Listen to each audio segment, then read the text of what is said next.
Hoy estamos con el tema número 16 de esta serie, La verdad del Evangelio de la Gracia, y que es es un estudio que estamos viendo versículo por versículo de la carta a los Romanos, y este tema se llama Una vida nueva. Yo les voy a pedir que tengan ahí listos, porque vamos a partir de ahí, del capítulo 6, que es en donde nos quedamos. Y hoy vamos a tratar de ver de los versículos del 1 hasta el 11, ¿verdad? En esta sección que estaremos viendo el día de hoy con la ayuda del Señor, ¿verdad? Yo oro, yo espero, deseo, anhelo y no tengo más esperanza que haya influencia, que haya una influencia por parte del Espíritu Santo en su palabra hacia nuestros corazones. Pero en esta sección la palabra de Dios nos enseña que como resultado de la justificación, es decir, el efecto de la gracia nos lleva a una vida de santidad personal, punto. ¿Sí? El efecto de la gracia llega ahí. Hay muchas cosas que se dan en el camino. ¿Sí me explico? O sea, se van dando cosas ahí en el camino, pero hay, por ejemplo, este asunto en donde no sé si quiere decir rebota, pero recae a nivel general es santidad. Es una vida apartada para el Señor. Y dije santidad, no santurronería. Son dos cosas muy distintas. ¿Sí? Son dos cosas muy, muy distintas. Ahorita voy a leer un texto, les voy a pedir que lo tengan por ahí en Primera de Pedro, antes de solamente como poner una base, pero ahí en Primera de Pedro en el capítulo 1. No voy a entrar en detalle con ese texto que vamos a ver a continuación, sino solamente pretendo poner un fundamento sólido de un antes y un después de nuestra redención. O sea, es decir, cuando una persona es rescatada por Cristo, hay un antes y un después, ¿verdad? Así como las fotos de las dietas, ¿verdad? Antes, después, ¿no? Una cirugía antes y después, o sea, y conforme, en tanto se permanece en ese programa, ¿verdad? Que la foto de antes y la foto de después va cambiando. A lo mejor si hoy empezó su programa de dieta, ¿verdad? Y se toma hoy la foto, ¿verdad? Y pues se la toma una foto a los 2 días, a lo mejor no va a notar diferencia. Usted se va a sentir ya como una libélula, ¿no? Pero no se va a notar diferencia. Pero conforme persiste en eso y va pasando el tiempo, se nota porque se nota. ¿Sí o no? Entonces la razón que se nos llama a una vida de santidad, ¿verdad? Es decir, vivir para los propósitos de Dios, empezando por nuestra manera de pensar, es porque Él es santo. Fíjense, en el Antiguo Testamento, ustedes saben que en el Antiguo Testamento pues es sombra y es figura de lo que había de venir, como cantamos hace un momento, ¿verdad? O sea, todo lo que había, por ejemplo, en el tabernáculo, todo hablaba de Jesús, todo tenía que ver con Él. Pero escuche bien, también el sumo sacerdote, todo lo que se ponía, es decir, los materiales, los colores, las formas, las prendas, no era ocurrencia del sacerdote. O sea, no es de que dijo, ay no, pues hoy me voy a poner esta mitra, ¿verdad? No, hoy no me nace, ¿verdad? Me voy a poner, no sé. ¿Sí me explico? Sino que absolutamente todo lo que tenía que ver en el tabernáculo, todo lo que tenía que ver con la vida de devoción, con la vida de adoración a Dios, no había absolutamente nada basado en una yo siento o en alguna ocurrencia. Todo estaba fundamentado en la instrucción de Dios con detalle, de absolutamente todo. ¿Está bien? Y fíjense, una de las, no es el tema, pero nada más estoy poniendo esta pequeña basecita, porque en las vestiduras del sumo sacerdote llevaba una mitra, un gorro, pues, ¿no? Y en ese gorro llevaba en la frente una placa de oro, ¿está bien? Así, que decía santidad a Jehová. Y eso es muy significativo, porque a partir de ahí empieza santidad. Es decir, santidad empieza aquí en nuestros pensamientos. Va en la frente, va hasta arriba de todo. Nuestra manera de pensar, ¿sí? Es decir, empieza por ahí. O sea, por el entendimiento que por cuanto Él nos compró, por cuanto le pertenecemos, por cuanto somos de Él y somos para Él, ¿sí? Sobre esa base deben descansar todas nuestras acciones, absolutamente todas, porque somos de Él, somos por Él, somos para Él, nos compró, le pertenecemos. Entonces ahí descansan todas, repito, nuestras acciones, todas nuestras conductas. Desde ahí se catapulta, ¿verdad? Desde ahí tenemos que lanzar todo lo que hacemos en nuestro diario vivir. ¿Y cuántos saben que eso es una batalla de todos los días? ¿Verdad? Porque muchas de nuestras acciones no están cimentadas, no tienen un origen precisamente en ese entendimiento. A veces tomamos acciones en donde lo último que pensamos es que somos de Él y que somos por Él y que somos para Él. Muchas veces en nuestras decisiones y en nuestras acciones el gran ausente es Cristo. Y estoy diciendo dentro de la iglesia. O sea, me estoy refiriendo y me estoy dirigiendo a los creyentes. Entonces por ahí empieza. ¿Sí está claro? Ahora tenemos su vida, ¿no? ¿Cuántos tienen la vida de Cristo? Sí, bueno. Sin esa vida no tendríamos la más mínima posibilidad de vivir en santidad. Nada. Porque resulta que santidad no se fundamenta en legalismo. Sí, santidad no se fundamenta en las obras del hombre. No sé si me doy a entender. Pero alguien que diga, es que quiero vivir en santidad, entonces pues no voy a hacer esto y aquello, y empiezan con una serie de normas, o sea, una lista de sí y no, fundamentado en su entendimiento, en su propio entendimiento, o peor aún, fundamentado en su esfuerzo, en su propio esfuerzo. Entonces ahí empiezan los conflictos. Por eso para algunos santidad es algo pesado. Por eso para algunos santidad se les hace algo gravoso. Porque, ay, otra vez esto. Ay, y yo tengo esto. Y no lo ven como, o sea, no es una obra de Dios en ellos. ¿Sí me explico? No es una obra de gracia. Y no está haciéndose con el entendimiento de que le pertenezco a Él, de que soy de Él. ¿Sí me explico? Y que aunque a veces me cuesten trabajo ciertas cosas, ciertas acciones o restringirme, es por Él y es para Él y eso me basta, eso debe de ser suficiente. Fíjense, repito, santidad no está basado en legalismo, no está basado en ese esfuerzo del hombre por ganarse el favor de Dios, ¿verdad? O sea, tener los suficientes méritos para que Dios nos bendiga, para que Dios nos acepte, para que Dios me esto, para que Dios me esto. Entonces le voy a echar ganas para... No, mis amados, eso no tiene absolutamente nada que ver con santidad. Eso no tiene nada que ver con santidad. Eso tiene que ver con un mal funcionamiento de las ideas, ¿sí? Y con una motivación egoísta y orgullosa. Egoísta porque está pensada en voy a hacer esto para obtener esto de Dios, ¿sí? Y orgullosa porque cuando tengo algo, yo lo logré. Todo lo puedo en Cristo que me fortalece. ¿Ah?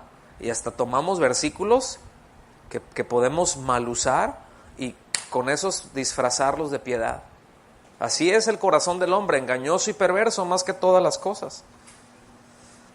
Fíjense, antes los antiguos creyentes, aún ya después de mucho tiempo, grupos de la iglesia de los reformados, ellos entendían, algunos de ellos, santidad como una segunda obra de gracia. O sea, entendían la primera obra de gracia, la salvación, pero también santidad. Y para ellos eso era todo, ¿verdad? Surgieron grupos donde decían, dentro de la iglesia reformada, en donde ellos decían, bueno, qué bueno que tenemos teología, qué bueno que aprendemos, qué bueno que sabemos muchas cosas, pues ahora como que hay que vivirlas, ¿no? Como que se trata de vivir esto. ¿Sí me explico? Que tenían el entendimiento de llevar a la práctica cada una de las verdades aprendidas. Y de eso se trata. O sea, déjenme decirlo de esta manera, nuestra teología debe de ser muy práctica. O sea, teología es conocimiento de Dios, ¿sí? Teos, logos. O sea, el conocimiento, los argumentos de Dios. Todo nuestro conocimiento de Dios debe de ser muy práctico. Y con esto, no pragmático. Pragmático es, si me funciona, entonces sirve. No. Es práctico, porque se lleva a la vida diaria. Si nuestro conocimiento de Dios no lo trasladamos a la vida diaria, mis amados, ¿de qué nos sirve? Nada más vamos a tener un montón de cabezas hinchadas, vamos a ser una bola de cabezones orgullosos de cuánto sé. Y si hay algo que por ahí tú no entiendes, y son una bola de brutos, ¿verdad? Todos los demás, porque yo sí entiendo. Sí, pero ¿qué estás viviendo? Ese es el punto, ¿qué estás viviendo? ¿Okay? Si Él está en nosotros, nosotros estamos en Él, entonces nuestra vida debe de ser congruente a esa verdad. ¿O simplemente no es verdad? ¿Sí me explico? O sea, yo no puedo decir que Cristo está en mí y que yo estoy en Cristo, o sea, que Cristo está dentro de mí y que yo estoy dentro de Cristo y vivir como el diablo. O sea, es completamente incongruente. ¿Sí? Es como decir, súbete para abajo. O sea, no tiene sentido, ¿no? ¿Verdad? Métete para afuera, órale. O sea, así como que pues es confuso, ¿no? Uno dice sí, se ríe porque dices, no, pues no tiene sentido. Bueno, así en muchos que se dicen creyentes y los ven y dicen, ¿y tu vida? No, pues se ríen, man. El problema es que se ríen de Cristo. Si se ríen de nosotros, que se rían de nosotros, ganado no lo tenemos. Pero lo que sí hace que la vena de aquí se le exalte a uno es cuando por causa de uno hablan mal de Cristo. Vean el peso que tiene un creyente. Primera de Pedro, ya les di bastante tiempo para llegar ahí. Primera de Pedro, capítulo 1, el versículo 13 en adelante. Dice, fíjense cómo empieza, Por tanto, ceñid los lomos de vuestro entendimiento. Esa expresión la oímos ahorita y así como que, ¿eso qué es, no? No, bueno, quiere decir pensar con claridad. Ceñir los lomos del entendimiento se está refiriendo, ajusta tus pensamientos. Fíjense bien, ajusta tu pensamiento, ajusta tu manera de pensar, ¿sí? Y dice, sed sobrios. ¿Qué es sobrio? Lo contrario de ebrio. ¿Cómo actúa un ebrio? Descoordinado, de una manera irresponsable, ¿verdad? O sea, no piensa con claridad. Alguien que está ebrio no piensa con claridad. Sus reflejos no están. Dice, sed sobrio y esperad por completo en la gracia que se os traerá cuando Jesucristo sea manifestado. Aquí está hablando ya de su segunda venida, ¿sí? De cuando Él venga por los suyos, que Él venga por su iglesia. Entre tanto, tenemos que estar cambiando y tener en mente que eso pasará, y tener en mente, ¿verdad?, que tengo que vivir una vida sobria, es decir, pues lo que acabamos de mencionar. ¿De qué manera es esa vida sobria? Muy bien, vamos al versículo 14, dice, como hijos obedientes, ¿verdad? Como hijos obedientes, no os conforméis a los deseos que antes teníais estando en vuestra ignorancia. O sea, antes no teníamos. Cuando habla de ignorancia, no solamente se refiere a que no teníamos el conocimiento, pero también habla de un rechazo a la autoridad de Dios. Aquí lo que está diciendo es, antes vivían rechazando la autoridad de Dios y sin el conocimiento de cómo debe de vivir un hijo de Dios. Ahora, muy bien, ahora que han abrazado, en otras palabras, ahora que han abrazado el Evangelio, lo vamos a ver adelante, ahora que han abrazado el Evangelio, ahora que son hijos de Dios, no pueden andar viviendo como si fueran hijos desobedientes. Ahora son hijos obedientes. Dice, sino así como aquel que os llamó es santo. Aquí el que os llamó quiere decir el que los salvó es santo. Sed también vosotros santos en una que otra área de su vida. ¿Así dice? En toda vuestra, fíjense, ¿cómo dice? En toda vuestra manera de vivir. En toda vuestra manera de vivir. En todo lo que hacemos. Y cuando, otra vez, ser santo se refiere no a santurrón, no a religiosote, ¿sí me explico? Sino apartado para Dios. Así como el que os llamó es santo, ¿qué cosas hace el que me llamó a ser santo? ¿Qué cosas hace aquel que me salvó para ser de él? Ok, eso voy a hacer. Porque él es nuestro ejemplo. ¿Está bien?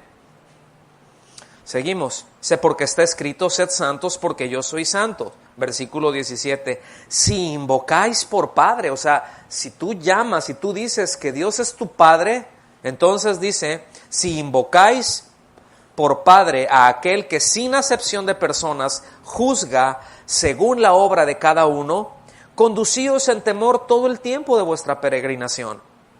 Pues ya, fíjense, ya sabéis que fuiste rescatados. ¿Cuántos saben eso? ¿Cuántos han sido rescatados? ¿Cuántos tienen ese conocimiento, ese entendimiento? Ok, bueno. Entonces, si saben eso, ya fuisteis rescatados de vuestra vana manera de vivir, entre paréntesis, la cual recibisteis de vuestros padres. O sea, la vida vana, la vida vacía, ¿verdad? No con cosas corruptibles, como oro o plata, sino con la sangre preciosa de Cristo. O sea, con eso fuimos rescatados. Habla de la redención. Como de un cordero sin mancha y sin contaminación. Él estaba destinado desde antes de la fundación del mundo, pero ha sido manifestado en los últimos tiempos por amor de vosotros.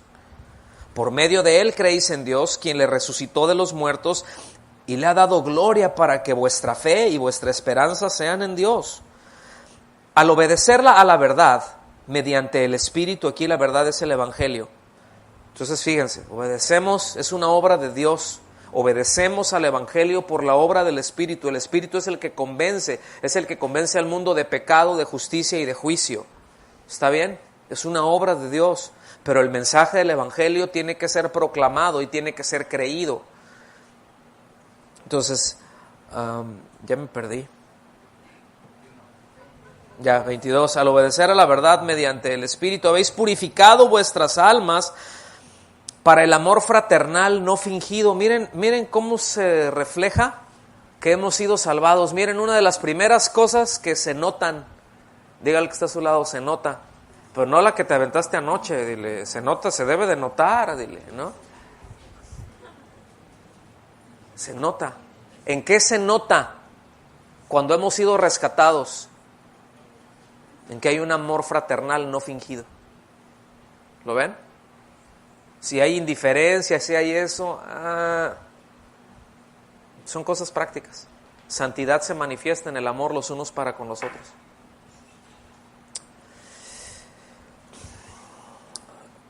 Amaos unos a otros entrañablemente, de corazón puro, pues habéis renacido. Fíjense, está hablando de tiempo, es un pasado perfecto. Habéis renacido, o sea, han nacido de nuevo, pues, no de simiente corruptible, sino de incorruptible, por la palabra de Dios que vive y permanece para siempre.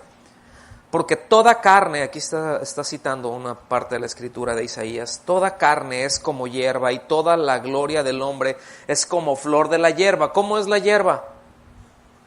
¿Cómo es la flor de la hierba?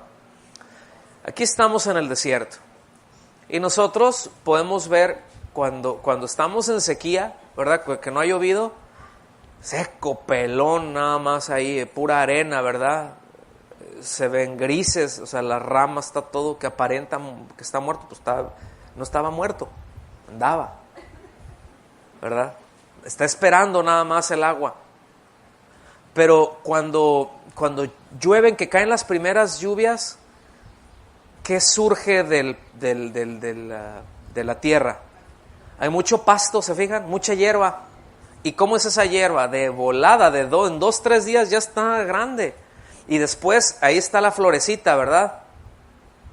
Pero es lo primero que brota, pero es lo primero que se seca. Se está hablando que es muy frágil, es muy temporal. O sea, con cualquier cosita deja de tener el agua que necesita y le aprieta el sol y se seca, se muere. Dice, así es nuestra vida. Sí. Así es la vida, así es la gloria del hombre. La hierba se seca y la flor se cae. Dice, mas la palabra del Señor permanece para siempre. Y esta es la palabra que por el Evangelio ha sido anunciada.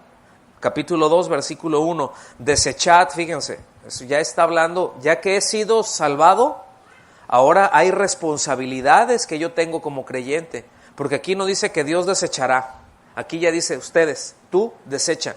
Ya has sido salvado, ya han sido rescatados, ya son, ya. Ok, ahora desechen, ¿qué cosa? Toda malicia, todo engaño, hipocresía, envidias y toda maledicencia. Y desead, ¿sí? Como niños recién nacidos, la leche espiritual no adulterada, para que por ella crezcáis para salvación. Aquí crecer para salvación no quiere decir para que seas más salvo, ¿verdad?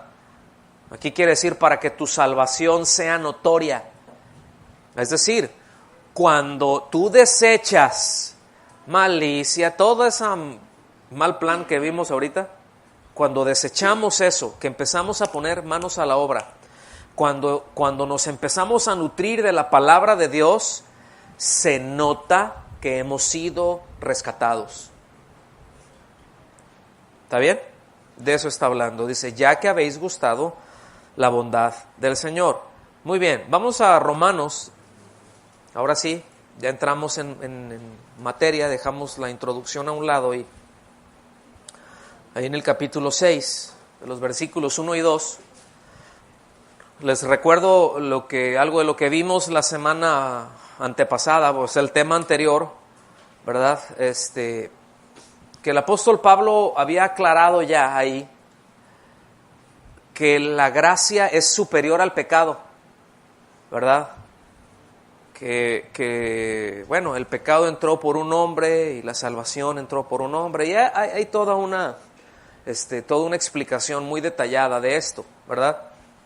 Pero ya después de que dejó establecida esa superioridad de la gracia sobre el pecado, ahora empieza a explicar, pero también a aclarar que no se debe de tomar a la gracia o la gracia a la ligera, ¿verdad? Que no se debe de tomar como un pretexto para continuar con una vida de pecado. Más bien enseña y enseña mucho, enseña ampliamente, ¿verdad? Acerca de los efectos de ese nuevo pacto, de esta nueva vida en Cristo. Como dijimos al principio, que son aspectos muy prácticos de la salvación, la santificación, ¿verdad? Y toda esta sección no es pequeña, no es nada más del día de hoy. Toda esta sección se lleva a los capítulos 6, 7 y 8. De eso habla, es lo que vamos a hablar durante esos capítulos acerca de este asunto. Versículos 1 y 2. ¿Están listos? Muy bien, dice, ¿qué pues diremos? Fíjense, siendo así como que les va a lanzar una pregunta. ¿Qué pues diremos? Es decir, ya les hablé, ya les quedó claro que la gracia es superior al pecado. Entonces, a ver, ¿qué vamos a decir de eso? Como ¿qué concluimos? ¿Qué cosas sacamos de eso de una manera práctica? O sea, ¿cómo aterrizamos ese entendimiento de que la gracia es superior al pecado? ¿Cómo lo vamos a aterrizar? Y hace una pregunta muy interesante. Uno pues la ve y dice, ¡ay, qué pregunta! Pero escuche bien, ahora sí que como decimos, lleva chanfle. O sea, lleva, como dice el proverbio 75.254, está metiendo aguja para sacar hebra. Dice, ¿perseveraremos en el pecado para que la gracia abunde? Fíjense, qué pregunta, ¿no? Pues, si la gracia es superior al pecado, ¿verdad? Y les había dicho que, bueno, donde ahí en el capítulo 5, en el versículo 20, dice: mas cuando el pecado abundó, sobreabundó la gracia. Y tenemos que entender que eso lo dijo para establecer la superioridad de la gracia sobre el pecado, ¿verdad? Si le está diciendo eso, les hace esta pregunta así como: a ver, ¿qué dicen ustedes? ¿Perseveraremos en el pecado para que la gracia abunde? Y contesta él solito: de ninguna manera. O sea, ¿cómo se les ocurre? Y a lo mejor alguno estaba diciendo: pues no se me había ocurrido a mí, pero me estás diciendo tú, ya me dijiste, ya se me ocurrió. Entonces, pues, le dice, acá no le dice pues, pero sí le dice. O sea, no le dice en cuanto a que no está escrito ahí, pero implícitamente le dice: ponte a pensar en esto. Perseveraremos en el pecado para que la gracia abunde. Y la expresión de ninguna manera, notan en su Biblia, vean su Biblia, notan que está con signos de admiración. ¿Saben qué quiere decir? O sea, un signo de admiración así. Bien haríamos, ¿no?, en estudiar un poquito más la puntuación y todo eso para poder entender más, ¿no? Pero eso está implicando así como un ¿cómo se les ocurre? O sea, ¿cómo puedes pensar eso? O sea, en ninguna manera. Y hace, fíjense, esta declaración: porque los que hemos muerto al pecado, ¿cómo viviremos aún en él? ¿Cómo, si hemos muerto al pecado, cómo sigo viviendo en él? O sea, es una imposibilidad, ¿sí? A esta pregunta de ¿perseveraremos en el pecado para que la gracia abunde? Esto que acabamos de leer ahorita, ¿verdad?, es una respuesta muy enfática, ¿verdad? Esa declaración que acabamos de ver: porque los que hemos muerto al pecado, ¿cómo viviremos aún en él?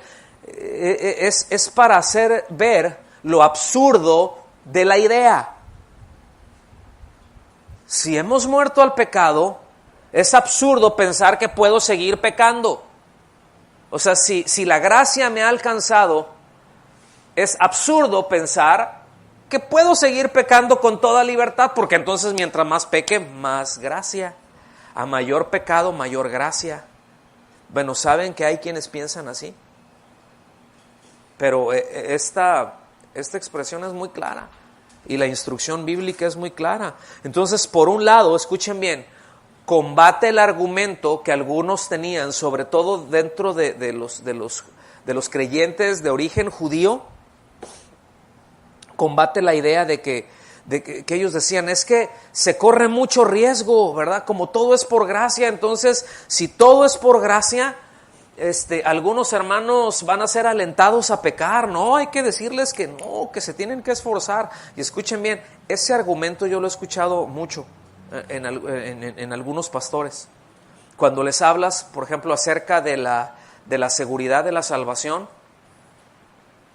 Y les voy a decir, habían dos, pero uno sí fue muy claro cuando me dijo, dice: está bien, me dijo, eso es cierto, eso es una verdad. Dice, pero si se los enseñamos a la iglesia, dice, se van a destrampar. Porque estoy seguro, entonces pues le voy a dar. Le dije: entonces no tienes iglesia, entonces no estás pastoreando ovejas, estás pastoreando cabras. ¿Están conmigo?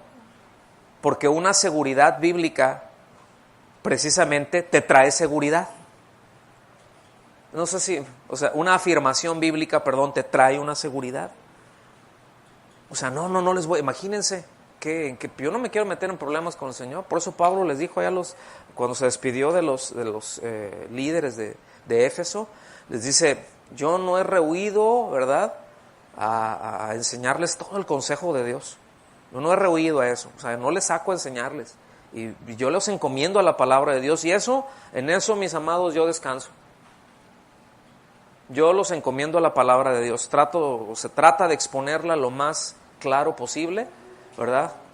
Porque es la única que les puede dar herencia entre los santos y es lo único que puede sobreedificarlos en el fundamento que es Cristo. ¿Está claro eso? Entonces había este argumento, o sea, que decían: no, nos van a destrampar, no, hay que decirles que Y les dice Pablo, no, tranquilos con eso, ¿verdad? Por el otro lado, los cura en salud. Y como ya les había dicho, porque había, repito, ¿no? Quienes, no, pues es todo así, no se vayan a desviar. Y a lo mejor estaban otros por acá. Voy a ver qué pecado inauguro, al cabo se inaugura otro pecado, viene más gracia. Y les dice, no, de ninguna manera, ¿sí? O sea, no tomen la gracia como una ocasión para el libertinaje, no, la gracia no es para eso. Es que es la supergracia, hermanos. ¿Eso qué? La gracia de ninguna manera baja el estándar de santidad, al contrario, lo sube. No, lo demás es lo de la ley. No, la ley dice que si cometo adulterio, ¿verdad? Que si voy y me meto con otra mujer, una mujer se mete con ya cometió adulterio. ¿Y qué es lo que dijo el Señor? Dice, mas yo les digo que si la ven y la desean, ya adulteraron en su corazón. ¿Qué hubo? Está por encima. O sea, la gracia eleva. La gracia es muy superior a la ley, es muy superior al pecado. Por eso lo pone por encima, lo pone por arriba. Digo, para aquellos que dicen, no, es que es toda la gracia y la gracia. La gracia no es ocasión para el libertinaje. La gracia, precisamente, lo que hace es darnos la capacidad de vivir en ese nivel. Eso es lo que hace la gracia, hermanos. Es que yo no puedo, exactamente. Es por gracia. Es que se me hace bien difícil. No, seguramente es, pues si tenemos una carnota, no les voy a decir cuántos kilos traemos ahí. ¿Sí? Unos traen menos, pero los huesos también pesan. ¿Verdad? También cuentan. ¿Sí me explico? Entonces dicen, no, pero es que eso está bien tremendo. No, la gracia de Dios. La gracia, repito, no es para que hagamos lo que se nos dé la gana. La gracia eleva el nivel y nos permite andar en obediencia al Señor. ¿Estamos bien? Es necesario entonces entender aquí que hemos muerto al pecado no se está refiriendo a la lucha diaria que tenemos con las inclinaciones a pecar. ¿Cuántos tienen inclinaciones a pecar? A ver, levanten su mano, pecadores, vamos. ¿Verdad? Todos tenemos inclinaciones a pecar. Cuando tú vas en tu carro, ¿verdad?, feliz, vas cantando alabanzas, vas escuchando una predicación, pero pues vas rápido, ¿no? Porque algo pasó y se te atraviesa uno. Que se te cambió de carril, se te hizo lo que sea, ¿verdad? ¿Qué es lo primero? Me voy a parar para compartirle el evangelio. Que es así como que, lo voy a bendecir, voy a orar por él, le voy a preguntar a ver si está ahí alguien enfermo ahí en su familia, si trae para la gasolina, si tiene alguna necesidad para estar orando por él, a ver en qué lo puedo ayudar. ¿Verdad que eso piensan, ovejitas? Ajá. Con el claxon, ¿verdad? Le pitan un Dios te bendiga, ¿verdad? O al menos en la mente. ¿Cuántos hay? No levanten su mano, no quiero quemar a nadie. Seguimos avanzando. Entonces no se está refiriendo a esa lucha diaria, sino se está refiriendo al único hecho de que estamos en Cristo, que hemos muerto juntamente con Cristo. El asunto de la lucha diaria la vamos a ver más adelante. El capítulo 7, ahí tenemos para explayarnos con eso. ¿Sí? Pero aquí se está refiriendo a la muerte de Cristo en sustitución de nosotros, o a la muerte sustitutoria de Cristo. Gálatas, les voy a leer Gálatas, capítulo 2, versículo 20, se los voy a leer en la Nueva Traducción Viviente, porque es muy clara. También la otra, pero me gusta esta. Y dice, mi antiguo yo ha sido crucificado con Cristo. Está hablando en pasado, fíjense. Mi antiguo yo ha sido crucificado con Cristo. Ya no vivo yo, sino que Cristo vive en mí. Así que vivo en este cuerpo terrenal, confiando en el Hijo de Dios, quien me amó y se entregó a sí mismo por mí. Es decir, al confiar yo en Cristo para el perdón de mis pecados, para mi salvación, espiritualmente fuimos crucificados con Él. pero corporalmente Él tomó nuestro lugar. ¿Están conmigo? O sea, el pago no solamente fue un asunto espiritual, fue un asunto físico también. Su cuerpo murió, su cuerpo fue crucificado, pero el nuestro no. Sí, vamos bien hasta aquí. Pero al creer en Él, participamos desde la cruz. O sea, fuimos crucificados en Él. Él nos sustituyó, en lugar nuestro murió, ¿verdad? Y también participamos en la victoria que Él obtuvo ahí en la cruz, esa victoria sobre el pecado. Toda la victoria sobre lo que el pecado ocasiona. Y ahorita lo vamos a ver más. Entonces, la pregunta, ¿verdad? ¿Cómo viviremos aún en Él? Es decir, ¿cómo viviremos aún en el pecado? ¿Cómo continuaremos viviendo en el pecado? Repito, resalta lo absurdo de esa idea. O sea, que alguien pueda decir: yo he confiado en Cristo para el perdón de mis pecados, Él me salvó, y sigue viviendo como si nada hubiera pasado. O sea, resalta la idea: ¿cómo viviremos aún en Él? ¿Verdad? ¿Cómo puedo estar viviendo yo como si Cristo no hubiera muerto en lugar nuestro a causa de nuestro pecado, como si no hubiera vencido a la muerte, como si no hubiera resucitado, como si nada hubiera pasado? Nada más digo, creo, repito una oración, levanto la mano por ahí, pues yo voy ahí para ver qué es lo que Dios me da, y sí le voy a echar ganas a ver qué le saco a Dios. No, mis amados, aquí yo no quiero que noten que está hablando de muerte, ¿sí? Entonces, debido a esto es muy importante que tengamos en claro, hay un par de términos, no me voy a detener mucho en esto, pero hay dos términos: estar en pecado. Digan conmigo, estar en pecado. Estar en pecado no habla de haber incurrido en algún pecado, habla del estado irregenerado, del estado natural del hombre que es en pecado, en enemistad con Dios. O sea, cuando alguien dice, es que está en pecado, fíjense, son términos que se van acuñando en la iglesia.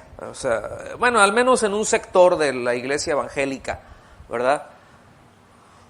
Alguien hizo lo que no tenía que hacer y anda por ahí pues de rebelión. Es que está en pecado. No, si ahorita está en pecado, si ahorita se muere, se lo lleva patas de cabra. ¿Por qué le dicen patas de cabra?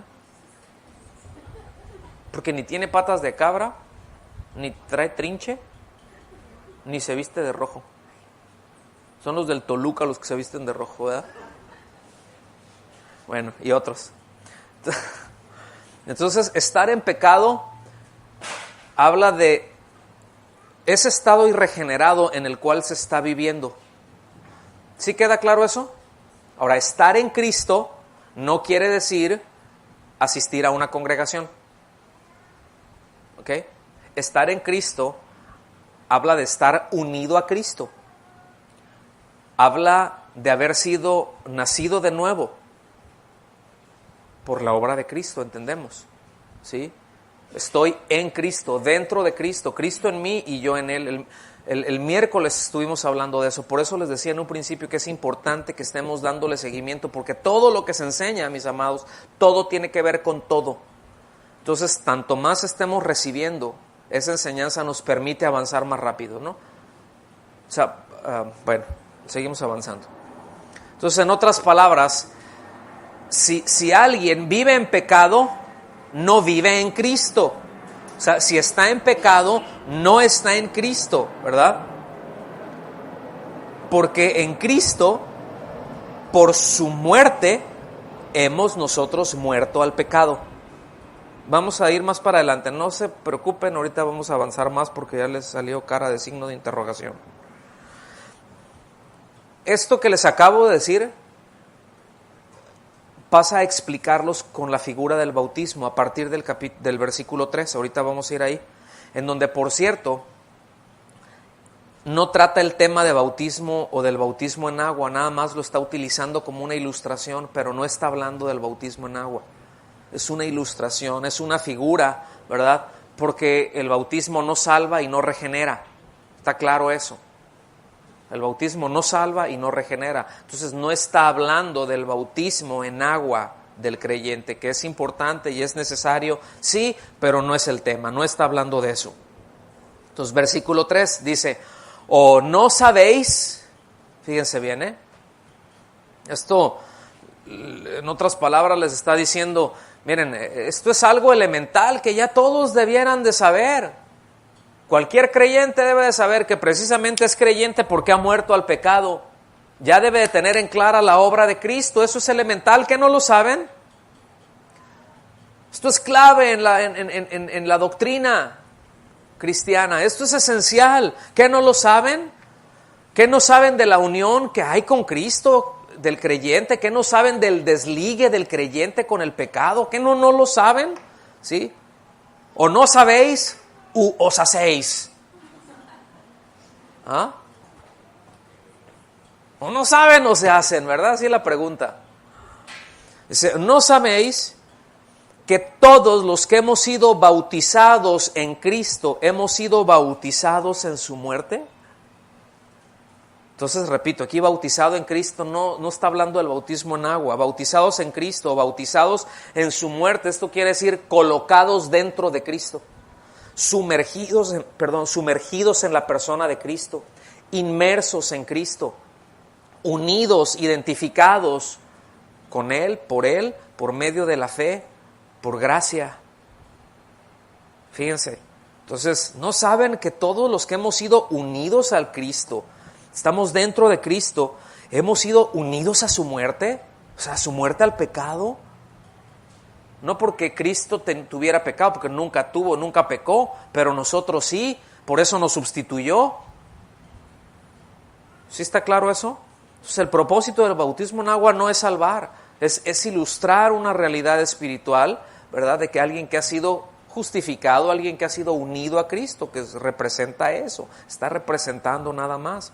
Entonces, haber sido bautizado en Cristo, en su muerte, habla precisamente de esa identificación del creyente, ¿verdad? Que nos vincula con la muerte de Cristo, con la resurrección de Cristo, que nos va a explicar ahorita, ahí de los versículos del 4 al 7. ¿Ven qué importante es cuando tomamos un texto ir avanzando en él? Como a veces un solo versículo, leemos un versículo y así como que, ¿ah? ¿Qué onda? Pues porque a veces no nos da mucho sentido porque hay un contexto, ¿verdad? Va poniendo cosas y dices, ay, pero aquí no estoy entendiendo. Espérense porque lo explica ahí mismo. Mientras vamos, antes de ir más bien al versículo, de los versículos 4 al 7, vengan por favor a Ezequiel capítulo 36, de los versículos 25 al 28. Ezequiel 36.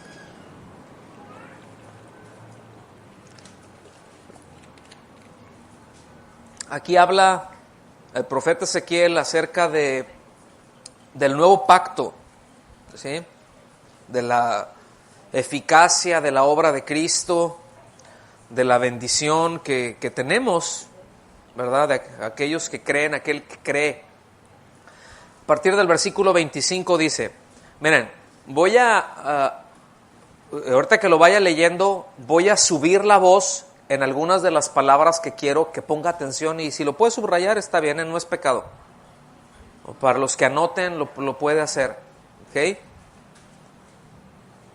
Porque les adelanto, todo lo que voy a leer, donde voy a enfatizar, van a ver lo claro que es, ¿sí? De que es una obra que Dios tiene que hacer, que no es el esfuerzo del hombre, ¿está bien? Sino que es una obra. Entonces, ¿cuántos genuinamente reconocen que necesitan la obra de Dios en sus vidas? Que fuera de eso no están agarrados de un chorro de agua. ¿Cuántos? A ver. Muy bien. Entonces, esto nos deja en claro cuánta dependencia tenemos de la obra de Dios. Y es bueno depender de Dios porque Dios no falla. Nosotros sí. Entonces, si dependiera todo el asunto de nuestra obra, habría que preocuparnos. Pero como estamos seguros en Cristo, porque Él hace la obra, entonces fíjense, versículo 25. Esparciré. sobre vosotros agua limpia, y seréis purificados de todas vuestras impurezas. Aquí está hablando de la palabra de Dios. ¿Está bien? Pero vean qué maravilla, agua limpia y seréis purificados de todas vuestras impurezas. ¿Cuántos pecados serán removidos de nosotros? ¿Uno que otro? ¿Cuántas impurezas se nos va a quitar Él por su palabra? Todas. Qué maravilla, ¿no? Dice, y de todos vuestros ídolos os limpiaré. Fíjense, de todas las cosas que en nuestro corazón ocupan un lugar de, aunque decimos que no está por encima de Dios, pero cuando habla de ídolos es de que sí. Y si Dios dice que los tenemos, es porque los tenemos. ¿Sí está conmigo? Entonces, como Dios, Él es el que viene y Él es el que hace la obra. Fíjense, Él nos va a limpiar, ¿verdad? Luego versículo 26, os daré un corazón nuevo. Fíjense, qué maravilla en el nuevo pacto, os daré. O sea, nosotros no lo obtenemos, Él nos lo da. Y pondré un espíritu nuevo, o sea, vida nueva, esto habla, dentro de vosotros. Quitaré de vosotros el corazón de piedra y os daré un corazón de carne. Pondré dentro de vosotros mi espíritu y haré que andéis en mis estatutos y guardéis mis preceptos y los pongáis por obra. ¿Quién hace que andemos en ellos?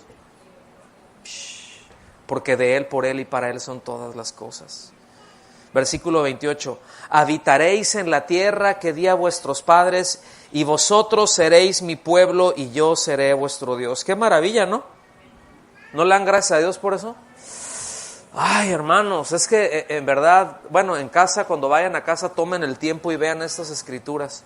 Mediten en eso, vean cada uno lo que implica cada una de esas acciones de Dios a favor nuestras, que no son otra cosa más que reflejos, muestras de su profundo amor y gracia y misericordia.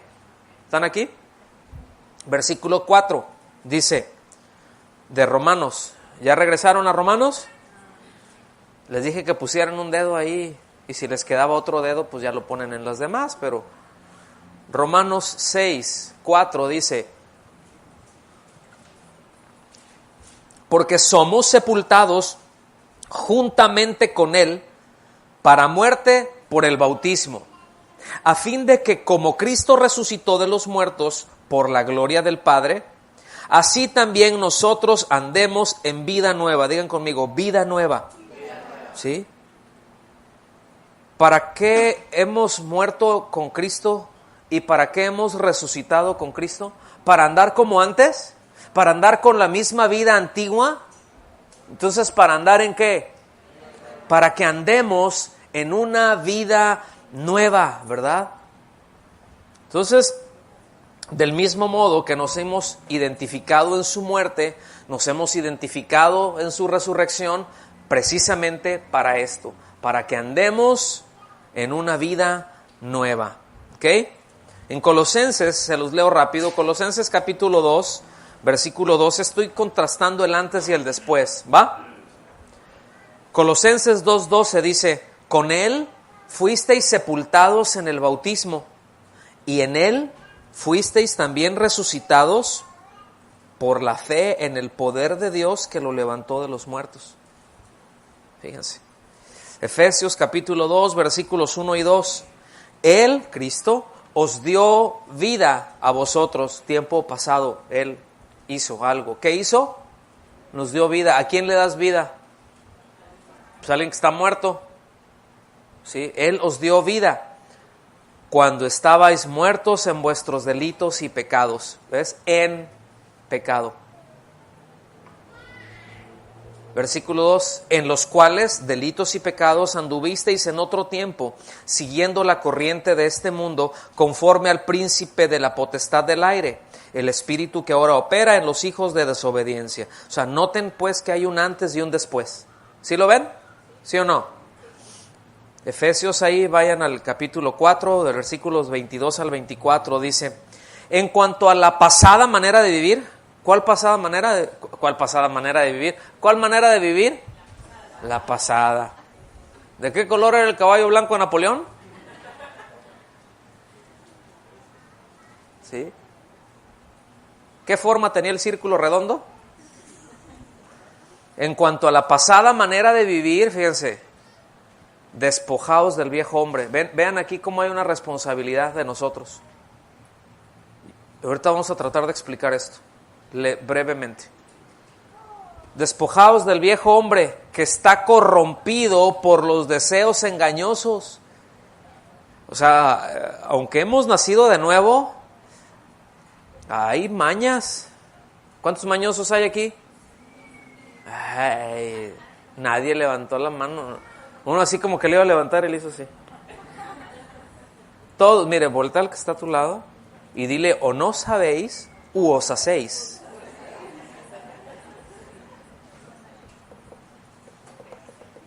Despojaos del hombre viejo que está corrompido por los deseos engañosos.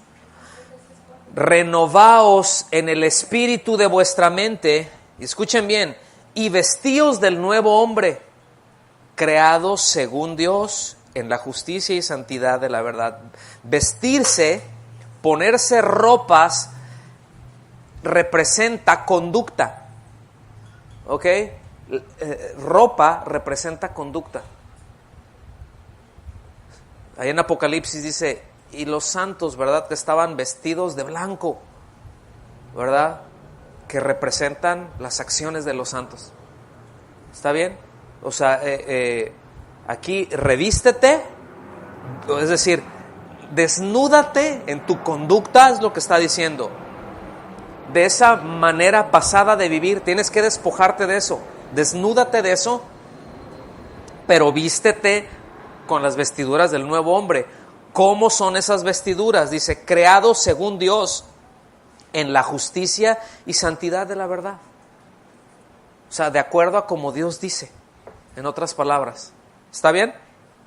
Versículos 5 y 6 del capítulo 6 de Romanos dice, si fuimos plantados juntamente con Él en la semejanza de su muerte, así también lo seremos en la de su resurrección. Vean el versículo 6 cómo establece esto. Sabiendo esto. Quiero que noten ese verbo, sabiendo. Es muy importante, es un verbo constante en el Nuevo Testamento. Se utiliza más de 200 veces en el Nuevo Testamento, esencialmente en relación a nuestro conocimiento y nuestro entendimiento de Dios. Sabiendo esto, se refiere no solamente al tener la información correcta. Alguien me dijo, sí, ya lo sé, sino a la experiencia que te da ese conocimiento. ¿Sí? La experiencia que te da ese conocimiento. Dice, sabiendo esto, que nuestro viejo hombre fue crucificado juntamente con Él, o sea, con Cristo, para que el cuerpo del pecado, es decir, este cuerpecito, sea destruido, a fin de que no sirvamos al pecado. ¿Cuerpo de pecado a qué se refiere? Bueno, nuestro cuerpo será glorificado, pero cuerpo de pecado tiene que ver con las acciones del viejo hombre. RIP. O sea, tiene que ser destruido. A la hora de que Cristo murió, ese cuerpo, ¿sí?, esa bola de pecados, tienen que, no es de que este cuerpo hay que destruirlo. Seguramente la muerte hará su jale. La muerte va a hacer su trabajo. ¿Estamos? ¿Sí o no? O la glorificación, lo que llegue antes. Pero, bueno, lo que llegue primero. Se ha destruido, escuchen bien, ¿para qué tiene que ser removido de nosotros ese viejo hombre? A fin de que no sirvamos más al pecado. Entonces el viejo hombre ha sido removido, o sea, la naturaleza caída ya no tiene más control de nosotros, ya no está en una posición de gobernar, salvo lo que nosotros decidamos en darle oportunidad. Si nosotros decidimos que el pecado nos gobierne, pues escuchen bien, ya es porque nosotros queremos pecar voluntariamente. Pero ya no tiene el poder para gobernarnos. Es como esto, es como cuando un gobierno es derrocado. Ejemplo, somos mexicanos, ¿verdad? Pero vamos a decir de que eres de cualquier país y llega un general de otro país, ¿sí?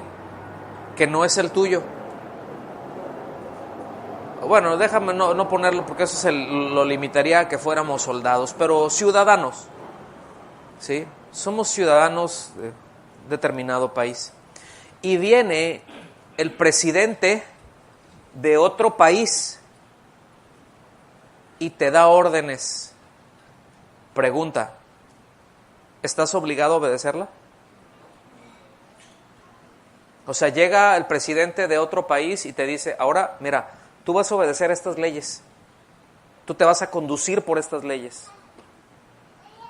Lo puedes hacer si quieres, pero no tiene ninguna validez.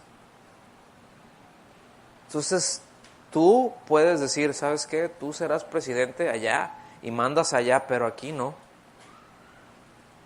¿Están conmigo? Eso es lo que está diciendo. Hemos muerto en Cristo y hemos muerto al pecado. Entonces, seguramente el pecado viene a nuestras vidas y te habla al oído, te habla bonito. Ándale, mira. Oh, verás. ¿Verdad? Ven, verás. ¿Verdad? Así. Porque también es chollero. Sí. Chollero es gentilicio de acá de Sud California. ¿Sí? Entonces dicen, oh, verás, ven, verás. ¿Verdad? Entonces, no estamos obligados, ¿ok?, a hacer lo que nos dice. Pero si viene Cristo y te dice, ven, verás, vamos. ¿Me explico? Ahí sí, porque Él es el que me gobierna, Él es el que me manda, el pecado no, Él sí. ¿Están conmigo? ¿Vamos bien hasta aquí? Entonces, el nuevo nacimiento precisamente nos habilita toda esa obra que vimos allá en Ezequiel, ¿verdad?, que está profetizando, nos habilita para someter nuestra carne, para sujetarla. No quiere decir de que no vamos a tener las inclinaciones, porque hay una inercia, ¿está bien? Pero no estamos obligados. Entonces el nuevo nacimiento nos habilita a someter nuestra carne y que ahora nuestro cuerpo, ¿sí?, sea un instrumento para manifestar santidad, porque su razón de ser ya no es servir al pecado, sino es servir a la justicia. Ya la razón de ser de nuestro espíritu, alma y cuerpo es servirle a Dios, servirle al Señor. ¿Ok? Y dice, más adelantito, miren, versículos 7 al 9. Porque el que ha sido muerto, ha sido justificado del pecado. Y si morimos con Cristo, creemos que también viviremos con Él. ¿Cuántos están esperando eso? Y sabemos que Cristo, habiendo resucitado de los muertos, ya no muere. La muerte no se enseñorea más de Él. O sea, viene reafirmando todo lo anterior, ¿verdad? De que ha muerto. Entonces, por nuestra unión con Cristo, hemos sido liberados de eso que mencionamos ahorita, de ese dominio del pecado sobre nosotros. Oh, ciertamente existe una inercia en nuestro cuerpo, ¿verdad? O sea, sí venimos a Cristo, pero venimos, como tren que se quedó sin frenos, ¿verdad? Con una inercia, con reacciones en nuestra vida, con algún tipo de memoria muscular, ¿no? En cuanto a nuestro pecado, reaccionamos, hacemos, decimos y después, ¡ay! ¿Por qué dije eso? No tenía que haber dicho eso. No tenía que haber hecho eso. ¿Y cómo se sienten cuando eso pasa? Aunque dices, bueno, no fue una falta en sí, no, pero dices, es que no era así la cosa. Porque no está mostrando, no manifesté el carácter de Cristo en esto. Y no sé si a ustedes les pasa, pero a mí me enchila eso cuando yo meto hasta el cuello. Porque de cuando en cuando lo hago. ¿Sí? Cuando digo algo que no tenía que decir, cuando hago algo que no tenía que hacer, o cuando no hice algo que tenía que hacer, digo, no reaccioné como Cristo lo hubiera hecho. ¿Sí? Perdón, Señor, ayúdame. Voy a estar atento, voy a estar sobrio a esto para reaccionar como tú lo harías a esto. Sí, no enfrascarme yo ahí. Concluimos. Vamos a ver ya los versículos 10 y el 11. Porque estos versículos nos sirven como una conclusión natural de lo que se viene exponiendo. O sea, de alguna manera esta primera idea, este primer paso, ahí el apóstol la termina. Acuérdense que cuando él escribió no iba escribiendo con versículos, sino de corrido. Entonces todo se lee de corrido. Y esta es una misma idea que concluye lo anterior.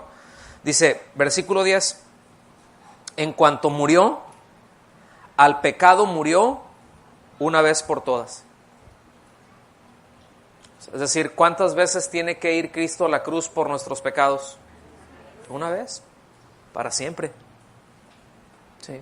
Por eso es que la salvación es una vez y para siempre. Porque si se perdiera, implica que Cristo tendría que ser crucificado nuevamente. ¿Estamos aquí? O sea, es un tiro. El asunto es que decimos, no, pues es que lo que pasa es que mira cómo se está conduciendo, ya tiene 2 años el hermano, la hermana viniendo a la iglesia y mira cómo sigue, y así uno está batallando ahí, les he metido clases de discipulado y les meto esto y les pongo lo otro y no agarran la onda. Pues, pero no se les ha predicado el evangelio. Probablemente no sean hijos de Dios, pues es normal, les quieres dar un alimento que no corresponde. Estás forzándolos en una conducta que no les es natural. ¿Sí? No les es natural. Entonces, cuando no te es natural, a la hora de hacerlo, ¿no? Sí, no sé si me doy a entender. Pero pues, dices, no te es natural. O sea, se quieren, o se busca que se porten como hijos de Dios, como creyentes, que den el fruto de un creyente, pero si no lo son, entonces ¿cómo será? O sea, no sé si me estoy dando a entender. Por eso que es muy claro, por eso es la importancia de la carta, hermanos.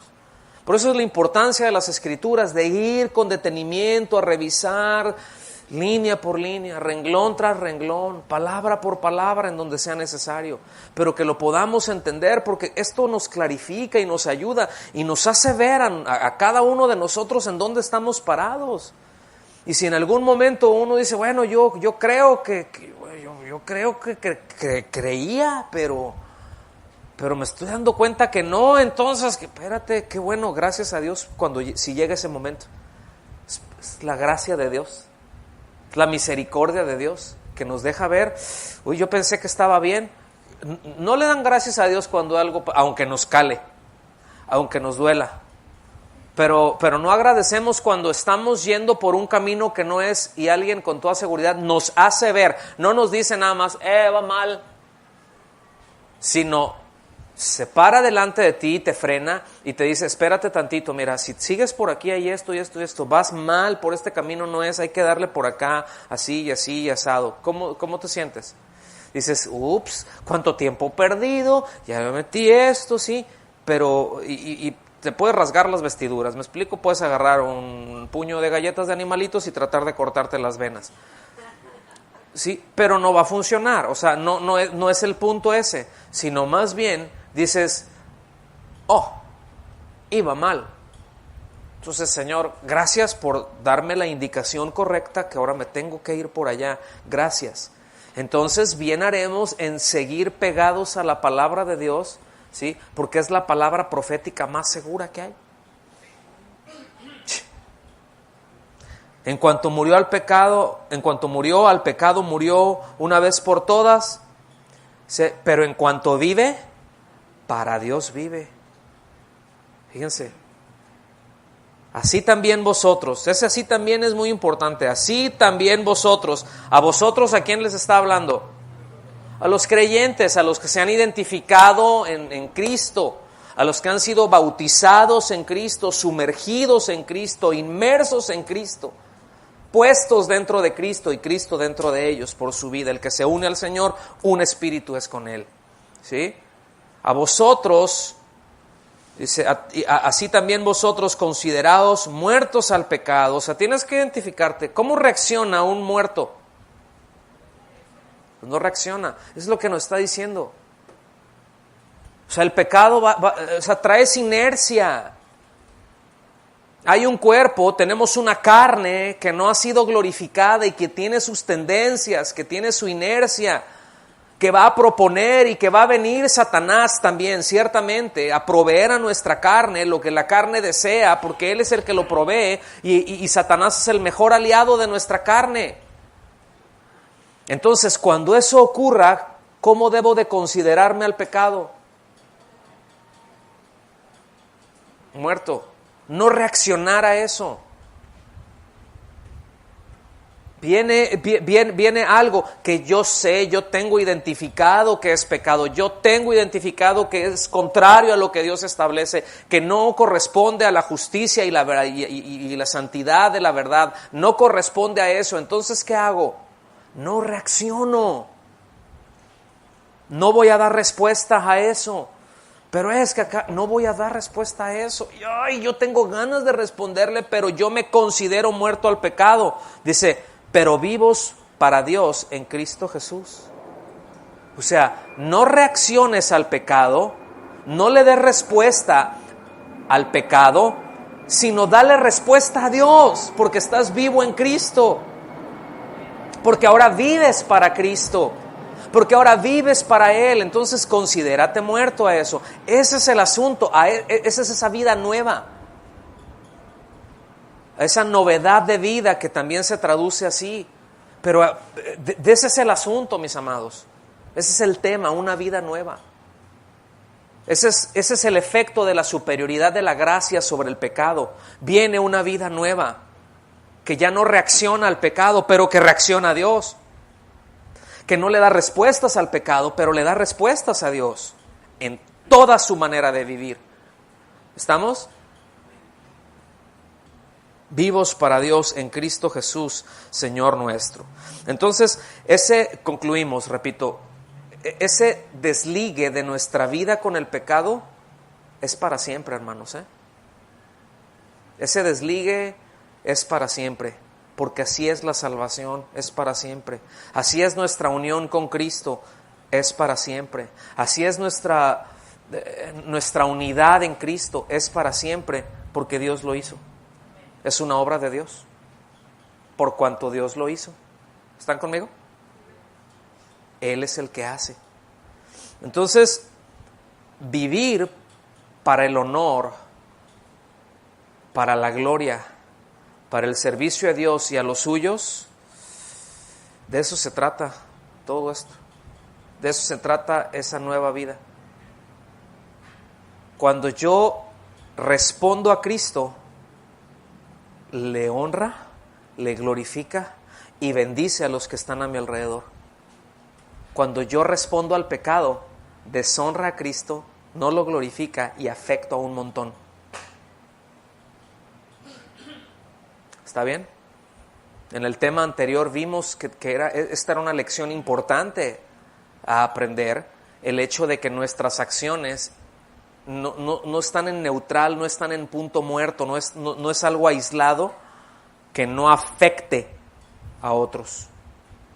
Todo lo que hacemos, bueno o malo, habrá a quien le afecta. Habrá 1, 2, 3, 4, 5, yo no sé, según el radio y la obra y todo, ¿no? Pero la afectación es importante. Y dependiendo del tamaño de la responsabilidad que tengas, es el tamaño del impacto. Pero siempre impacta. A lo mejor a 2 o 3. En el caso de algunos, un mal movimiento impacta a muchos. Imagínense un mal movimiento del señor presidente de la República. Digo, no vamos a hablar porque habría que contar varios, ¿no? Pero un movimiento ¿afecta a muchos o no? Pero él lo hizo, entonces pues que le cobren más IVA a él, ¿no? Y a los dipugangsters, ¿verdad? Ahí. Pues hay que les cobren a ellos, pues oye, pues no, es por tu bien. Ajá. Pues cóbrenle a los que no les cobran. Cóbrenle a esta y a esta y a esta y a esta empresa, pues que ellos paguen. No, eso hay que... ¿Qué onda? ¿Qué onda ahí? Esa decisión nos afecta a todos. Nos afecta a nosotros, va a afectar a nuestros hijos y va a afectar a los hijos de nuestros hijos. Ya los están afectando. ¿Sí? ¿Sí me explico? Ese es un ejemplo nada más. Por eso hay que poner nuestra confianza en Cristo. Porque todo lo que Cristo haga nos afecta para bien. Nuestra obediencia a Él va a afectarnos, pero también a los que están a nuestro alrededor, pero para bien. ¿Sí estamos claros con eso? El asunto es, ¿nos identificamos con esto? Es decir, en vivir para el honor, para la gloria y el servicio a Dios. En otras palabras, ese es el deseo real, genuino de mi vida. ¿Para eso vivo? O, pues, no. Sí quiero eso. Y sí, acá adentro, Señor, tú sabes que, Padre, Padre, ¿eh? Sí, pero ¿qué más? ¿Qué más?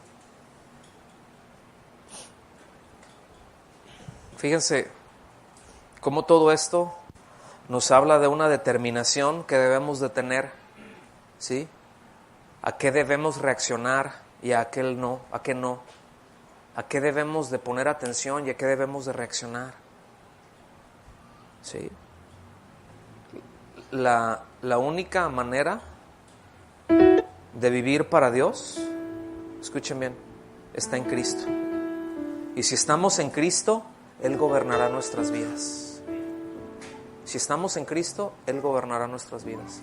Si Cristo está en nosotros, Él gobernará nuestras vidas. Si no, no. Porque se nota. Se nota cuando una vida está siendo gobernada por Cristo. Se nota cuando una vida no lo está haciendo.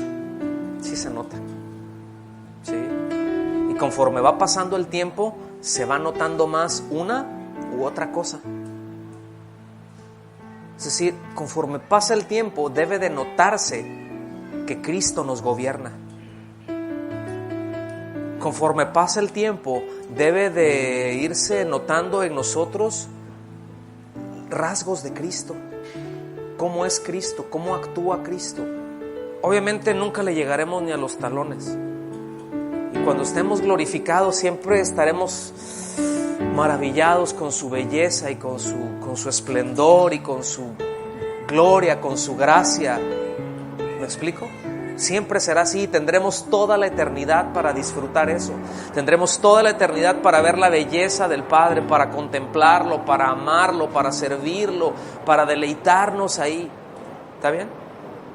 Pero entre tanto estamos aquí, su carácter en nosotros debe de notarse. Debe de notarse si en verdad Cristo está en nosotros. Si en verdad Cristo, si es una realidad. Porque miren, cuentos hay muchos, religiones hay muchas, grupos de autoayuda hay muchos, pero la realidad, ¿verdad? Lo que les dice Pablo a los colosenses, este es el misterio: Cristo en vosotros, la esperanza de la gloria. ¿Sí? una mujer embarazada se le nota? ¿Se nota o no se nota? A lo mejor al principio no, pero está. Y bien embarazada. ¿Sí me explico? Ay, ya está embarazada, ¿verdad? Ay, qué bonito, ¿verdad? ¿Y cuánto tiempo tiene? No, pues que, no sé, ¿verdad? 15 semanas. ¿Cuántos son 15 semanas? O lo que sea. ¿Verdad? Hay 3 meses, 4 meses y no se les nota. 4 o 5 meses no se les nota. Hay algunos que no. Pero de repente así como que, o a veces ya, a veces cuando son más delgaditas, a veces son engañosas, ¿verdad? Que luego las de uno así por atrás, así, y no sé, así como que, pues nada más dices, pues es que trae así un vestidito suelto, pero luego se voltea. ¡Órale! Dices, ¿no? Bueno, conforme va pasando el tiempo, se le nota. ¿Verdad? Porque si no se nota, algo anda mal. Ya pasaron 6, 7 meses y no se le nota. No se siente movimiento. Algo está mal. No sé si me doy a entender. Así es en nosotros con Cristo.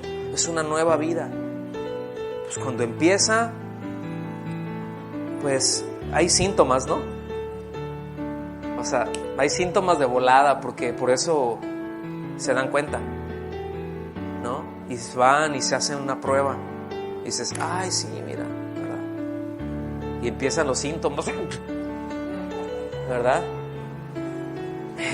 Y de repente a veces se dan cuenta de que están embarazadas porque empiezan a tener síntomas, porque de repente ese olor, ay, que ¿verdad? ¿A cuánto les pasó así? Y dices, no, pues, ¿cómo no?